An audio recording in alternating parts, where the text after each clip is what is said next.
kinds of materials to make some small but useful finger puppets. You can use one of the patterns provided, or a blank outline, or just draw and color everything yourself.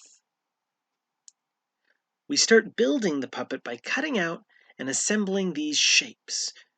We wrap this piece around itself and glue it together to form a body that can be used as the puppet. And then a similar process to attach a head and some arms and anything else you want. At this point, we don't know all the details of our figure, but we get to decide what kind of puppet we want, what kind of person or animal we are going to create for our fingers. Feel free to use the other materials to help bring your unique creations to life.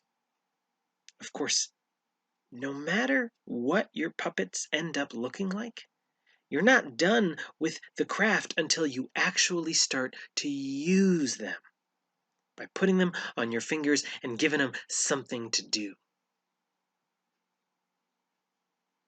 In the Bible, there is a letter that Paul wrote to a church that he cared about and to the many helpers who were there. He finished his letter with a long list of friends, the people who had been helping to share God's love with the world. We don't know much of anything about the many, many people on his list. We're not sure the particular details, their strengths or weaknesses.